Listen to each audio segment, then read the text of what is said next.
नमस्कार, मैं राजीव कुमार सिंह BNX देखने वाले तमाम दर्शकों को तहे दिल से स्वागत करता हूं।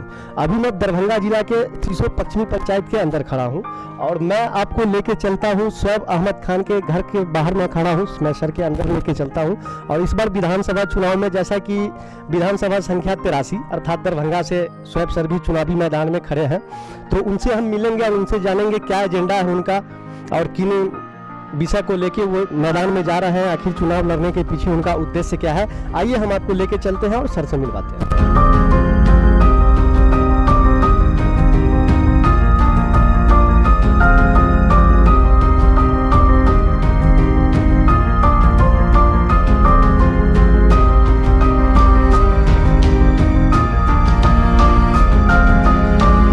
जैसा कि आप देख रहे हैं, अभी हम शोएब सर के बगल में बैठे हुए हैं और उनके घर पे हैं, उनके आवास पे हैं।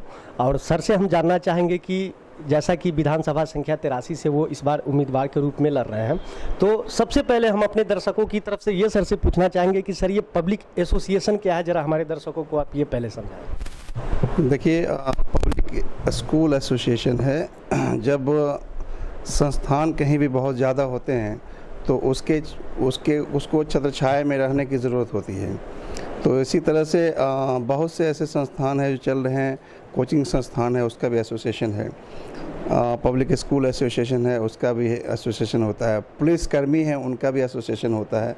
तो हर लोगों के अधिकार के लिए, उनके अधिकार के लिए, उनके रख रखाव के लिए, उनको दिशा देने के लिए, उनके बचाव के लिए या उनके लिए, उनकी आवाज़ उठाने के लिए एसोसिएशन होता है। औरंगा जिला का वाइस प्रेसिडेंट हूँ एसोसिएशन का। एसोसिएशन का कारण आपने बता दिया। अब हम जानना चाहेंगे कि आपसे राजनीति में आने का क्या कारण है। पहले से ही आप ऐसा कुछ मूड बनाए हुए थे या फिर आपको वहाँ का स्थानीय को कुछ मुद्दा को देख के आखिर राजनीति में आने का आपका मुख्य उद्देश्य क्या है? देखिए, राजनीति में आने का ये है कि राजनीति एक ऐसा प्लेटफॉर्म है जहाँ से किसी भी लोगों के अधिकार का जब हनन होता है तो उसको अधिकार दिलाने के लिए पॉलिटिक्स जो है वो एक बेस होता है कि जहाँ से सरकार चलती है वहाँ पर अगर कहीं ना कहीं सरकार की अनदेखी होती हो, सरकार जो है उस पर नज़र नहीं रखता हो, तो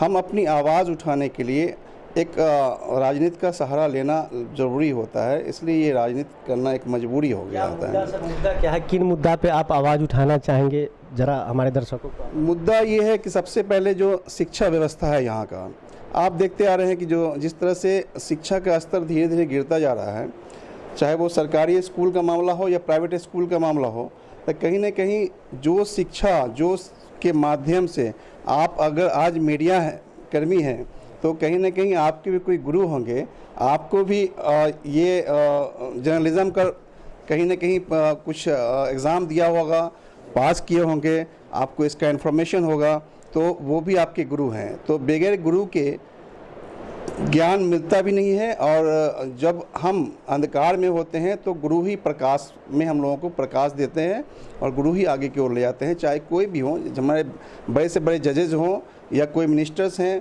या लोग हैं, आम जनता है, कहीं ना कहीं गुरु के बिना आप पार नहीं लग सकता आपका। इस वर्तमान शिक्षा क्या लग रहा है, जो अभी सरकार का जो शिक्षा नीति है, केंद्र सरकार या राज्य सरकार का, अभी फिलहाल में कोरोना के लेके भी शिक्षा नीति क्या है, आप भी देख रहे हैं, आप भी एक स्कूल के संचालक हैं, तो मतलब सरकार का जो शिक्षा नीति है, इससे आप कितना संतुष्ट है और इससे आप अलग क्या करना चाहेंगे शिक्षा के क्षेत्र में? सबसे पहले सरकार के पास जो नीति है, जो सिस्टम है, वो सिस्टम ही गलत है।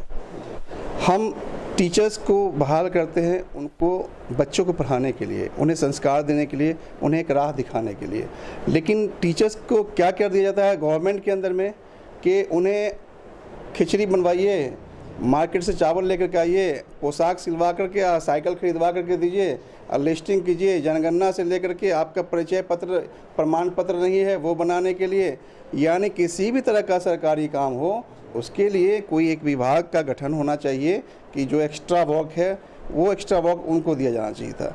अब हमारे टीचर्स, ऐसी बात नहीं है कि सरकारी स्कूल के अंदर में टीचर्स हमारे विद्वान नहीं हैं, विद्वान हैं। अच्छी है, लेकिन अब उनको इस तरह से पैरालाइज कर दिया गया है, इस तरह से उन्हें घेर करके जो दिशा देना चाहिए वो दिशा न दे करके उल्टा रॉन्ग वे में उनको घुसा दिया गया। तो हमारे बच्चों को कहाँ से एजुकेशन, वो टाइम ही नहीं दे पाएगा अपने काम में, चूँकि आदेश है, आदेश का पालन करना है, वो चीज़ें नहीं है। हम लोग प्राइवेट स्कूल में आज जिस तरह से गुणवत्तापूर्ण शिक्षा दे रहे हैं सब लोग, और सभी लोग, यानी आपको ऊपर से लेके नीचे तक जितने भी लोग हैं उनका इसलिए विश्वास प्राइवेट स्कूल को है कि प्राइवेट स्कूल के पास में सिस्टम है। प्राइवेट स्कूल हमारे बच्चों को संस्कार, एक अच्छा दिशा, मैनर्स, डिसिप्लिन के साथ क्वालिटी एजुकेशन प्रोवाइड करता है। तो कहीं ना कहीं आप सबका, चाहे मैंने कहा कि भारत के जज हों, भारत के प्राइम मिनिस्टर हों, चीफ मिनिस्टर हों, या किसी भी कोई भी मिनिस्टर हों, या MP MLA हों, मीडिया के लोग हों, सरकारी स्कूल के टीचर हो, प्रशासनिक पदाधिकारी हो, सभी का बच्चा आज प्राइवेट स्कूल में पढ़ता है। तो ये समझ लीजिए कि सभी लोग जितने भी हैं इस पैनल में, कहीं ना कहीं प्राइवेट स्कूल पर उनका विश्वास है, और इसी विश्वास की वजह से आज वो अपने बच्चों को हमारे यहाँ देते हैं। वो समझते हैं, और आप भी समझते हैं, कि हम आपके बच्चों को सही राह दिखा करके एक अच्छा समाज बनाने का काम कर रहे हैं। और तो क्या समाज के अंदर में एक अच्छा माहौल होना चाहिए। तो एक अच्छा माहौल होने से, एक हेल्दी माहौल होने से, हमारा बच्चा जब स्कूल से आता है अपने पड़ोस में बच्चा है खेलेगा ही, लेकिन इन्वायरमेंट सही नहीं है। तो इसलिए आज बहुत से एजुकेटेड लोग हैं, वो क्या करते हैं, कॉलोनी बसाते हैं। उस कॉलोनी में नहीं भाई यहाँ पढ़े लिखे लोगों का होगा, तो इन्वायरमेंट जो है बहुत डिपेंड करता है किसी चीज़ का। तो इन्वायरमेंट हमारे यहाँ सरकारी स्कूल में इन्वायरमेंट पैदा नहीं हुआ, क्योंकि वहाँ पर टीचर के पास छुट्टियाँ नहीं है, टीचर को देखा लगेगा। तो किसी भी चीज़ का सिस्टम होना चाहिए। आप ब्लॉक चले जाइए, ब्लॉक में जो आपके कर्मचारी हैं, आप जनता परेशान है, जा रहा है किसी प्रमाण पत्र के लिए, कोई इमरजेंसी वर्क के लिए, साहब कहाँ भाई बाढ़ राहत में लगे हुए हैं, साहब कहाँ था भूकंप राहत में लगे हुए हैं, साहब कहाँ तो किसी वहाँ बुलाहट चला के लगे। तो इस तरह से लोग जो है जा के 5 दिन 10 दिन एक परेशान होता है छोटे छोटे चीज़ों के लिए। तो उन चीज़ों का एक अलग अलग विभाग होना चाहिए। इसके लिए आपके पास विज़न है, लेकिन आप करना नहीं चाहते हैं। आपके पास कॉन्सेप्ट है, विभाग सरकार के पास में, सरकार के जो सचिव हैं, सरकार के पास IAS ऑफिसर अफसर हैं, अफसर जो हैं, उनके पास they have mind to think, उनके पास है, लेकिन उनको भी पैलाइज कर दिया गया है, उनसे काम नहीं किया जाता। सिस्टम बिल्कुल चरमरा गया है। चाहे पुलिस प्रशासन का मामला हो, सिस्टम इस तरह चरमरा गया है कि आप देखते हैं कि सुना होगा कि भाई DGP का बात SP नहीं माने, SP का बात अगर DSP नहीं माने, तो ये सिस्टम कहाँ है? सिस्टम बिल्कुल बोलते हैं क्लाप्स कर गया है, खत्म हो गया। कहीं ना कहीं आप कह रहे हैं कि सरकार का शिक्षा के साथ साथ जो उनका प्रशासन सिस्टम है, प्रशासन तंत्र है, वो भी फेल है नेचुरली जी।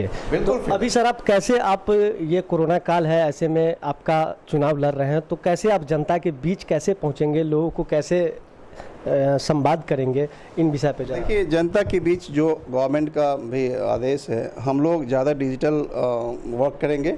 आज सारी दुनिया में समझता हूँ कि छोटे छोटे लोग भी आज मोबाइल को यूज़ करते हैं। हम डिजिटल के माध्यम से, हम आपके माध्यम से, मीडिया के माध्यम से अपनी आवाज़ जो है वहाँ तक पहुँचाएंगे, और जहाँ तक होगा डिस्टेंस मेंटेन करते हुए हम लोग जनता के पास भी पहुँचेंगे। दूर से ही हम संवाद करेंगे, रखेंगे, अपनी बात को रखेंगे। और मैं बता दूं कि आज हम लोग जो उतरे हैं, चूँकि कहीं ना कहीं हम लोगों के अधिकार का भी बहुत हनन हुआ है। हम शिक्षा देते हैं, क्या मैं अपने स्कूल को बंद कर दूँ? हम आज इतना बड़ा बोलते हैं कि मास जो है प्राइवेट स्कूल पर डिपेंड कर रहा है। और प्राइवेट स्कूल के साथ क्या हुआ इस लॉकडाउन में, आपने देखा है? इस लॉकडाउन के अंदर में अगर सरकार हम लोगों के लिए, हम लोग डायरेक्टर हैं, हम किसी तरह अपना दाल रोटी खा लेंगे, लेकिन हमारे पास 150 स्टाफ है। उस स्टाफ के लिए सरकार ने क्या सोचा? उनके पास भी तो परिवार है। अगर सरकारी टीचर के पास परिवार है, तो प्राइवेट स्कूल के जो टीचर हैं उनके पास भी स्टाफ है। इस महामारी में सरकार ने एक इतने बड़े संस्थान के लिए क्या डिसीजन लिया? कोई आवाज़ उठाई? या फिर हमारे गार्जियन के लिए क्या डिसीजन लिया? गार्जियन भी हमारे परेशान हुए हैं। अगर मेरा यही कहना है कि अगर हमारे लिए, हमको छोड़ दीजिए, स्कूल संचालक जैसे चलना चले, लेकिन जो हमारे स्टाफ थे, जो हमारे टीचर्स थे, जो गुरु थे, उन लोगों के लिए कुछ पैकेज, छोटा ही सा पैकेज दे करके ये ऐलान कर दिया जाता कि आपको ये बताया जाता है, नोटिफिकेशन होता कि जो गार्जियन परेशान हैं उनसे फ़ी मत लीजिए। आज तो स्कूल फ़ी के ऊपर में चलता है। अच्छा सर, जैसा कि हम लोग पहले भी देखते रहे हैं, आपको सामाजिक कार्य में आप हमेशा आगे रहे हैं, चाहे कोरोना काल में लोगों के बीच जाके राहत कार्य पहुंचाना या बाढ़ में। तो अगर विधानसभा मुखिया 83 से अगर जीत जाते हैं शोएब अहमद खान, तो जनता को क्या मतलब विशेष रूप से आप एक छोटा से अगर पूछा जाए 2 मिनट में आपसे, तो क्या जनता को मिलेगा आपकी ओर से? देखिए, ये समाज के अंदर में जो काम मैंने जो भी मुझसे हो पाता है, काम तो मैं नहीं करता हूँ, ये कराने वाला तो ऊपर वाला है। ये समझिए सलाहियत ऊपर वाले ने दिया, ये सोच ऊपर वाले की तरफ से है। इंसान की तो ताकत नहीं कि कप चाय किसी को पिला दे, सब ऊपर वाले कराते हैं। ये सोच कोई राजनीति में आने की नहीं है। हम लोग का जो सोशल वर्क है, समाज के अंदर में जो नीडी पीपल्स हैं, जो ज़रूरतमंद हैं, आज से नहीं, हमारे दादा जो थे वो डॉक्टर नूरुल्लाह खान थे, वो डॉक्टर ऑल इंडिया मेडिकल के प्रेसिडेंट भी रहे हैं और डॉक्टर राजेंद्र प्रसाद के मित्र थे वो। जब वो आते थे अपने यहाँ तो ऐसे ही पूरे इलाके में फ्री कैंप लगाते थे, 7-7 दिन रह करके, 6-6 दिन रह करके जो लोग ज़रूरतमंद हैं उनका इलाज किया करते थे। तो हम लोग को बाई बर्थ ही, मतलब कि जो हमारे ख़ानदान से चलता आ रहा है वो तो हमारे खून में है। तो हम राजनीति में रहें ना रहें, हमारी जो क्षमता हमें जो ईश्वर ने दी है उस क्षमता के अनुकूल मैं काम करता रहूँगा। मैं जीतूं ना जीतूं वो अलग चीज़ हो गया, लेकिन मैं जनता के सामने में साथ या अपने समाज के साथ कभी ऐसा मैं हट नहीं सकता। और मैंने जो काम किया है, जो ईश्वर ने करवाया है मुझसे, वो तो मैंने अपने लिए किया है। हम तो इसके लिए मैं ये एहसान भी नहीं जनता पर डालूँगा कि हम आपके लिए क्या, नहीं, हमने नहीं। हाँ, अगर मैं जीत जाता हूँ तो आपको बता दूं कि शिक्षाविदों की टोली अगर पहुंचती है सदन में, तो अगर ना भी होगा तो औरों से अच्छा होगा। संजय झा जी ने ऐलान किया था कि दरभंगा को कोटा जैसा शिक्षा का हब बना देंगे, बन गया क्या? नहीं बना।